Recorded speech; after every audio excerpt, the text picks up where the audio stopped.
Pre,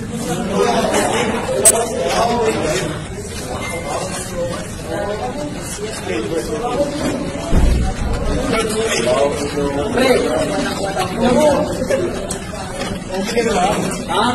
Okay ka. Mga bayi.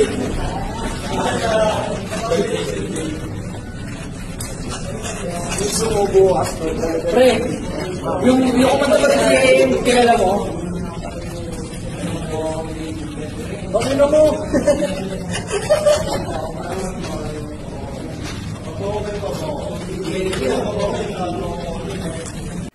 Yo, cool kid no? Sa loob pa ng eskwela, sa classroom. Ang nakakatawa dito, yung mga nagko-comment, ang nakalagay sa comment section, karamihan ay snitch.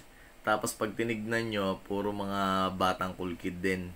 Kaya hindi nagiging legal yung marijuana sa Pilipinas dahil sa inyo eh. Yung mga katulad nyo na ganyan. Imbis na maging legal na yan para dun sa may mga karamdaman tsaka may mga depression, eh hindi nagiging legal dahil nga ang daming pa-cool kid na katulad nyo. Ayan ba yung magandang impluensya? Rapper ka pa naman. Kung talagang ikaw yan, baka kasi kamukha lang, 'di ba? Pero paano pag drenag test? 'Di ba? Pwede rin sabihin na ano lang 'yon, yosi lang. Pero kahit pa yosi lang, nasa loob yun ng classroom, bawal na bawal pa rin yun. Kahit nga vape, bawal na bawal yun sa loob ng classroom, di ba? Dinaanan din namin yan. Pero, hindi pa uso video dati. Di ba? Tsaka hindi naman sa classroom, ang tibay naman. Hindi sa classroom. Sa labas ng bakod. Di ba? Di pa uso CCTV dati. Di pa uso mga cellphone namin dati. Wala pang mga ano yun eh. Wala pang mga camera eh. Kaya walang uli.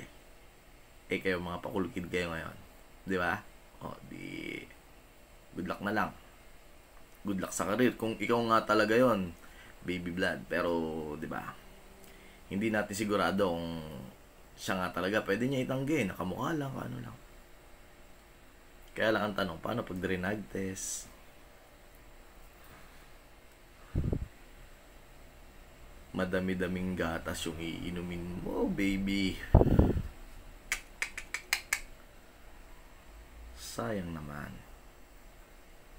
Para naman sa mga kabataan dyan, na payosi-yosi o pamari-mariwana dyan, sa classroom o sa labas man, pag nahuli kayo, kawawa magulang nyo. Diba? Pinag-aaral kayo. Yung baon nyo pa lang, diba? Pinaghihirapan na yun ng mga magulang nyo eh. Tas sasayangin nyo lang. Diba? Sabihin na natin na may pera. Kaya nakakabili ng ganun. Eh, paano yung mga ibang gagaya? O yung mga gumagayang bata dyan? Napiling cool kid? Mag-isip-isip kayo, kawawa mga magulang nyo. Pinag-aaral kayo ng mabuti. Akala nila, nag-aaral kayo, yung pala pumapasok lang kayo. Magkaiba kasi yung pumapasok sa nag-aaral, ha? Kaya sa mga batang manonood nito o makakakita nito, naku, wag nyong gagayahin. Antayin nyo na lang maging legal. Mas cool pa rin yung sumusunod sa batas kesa sa mga lumalabag.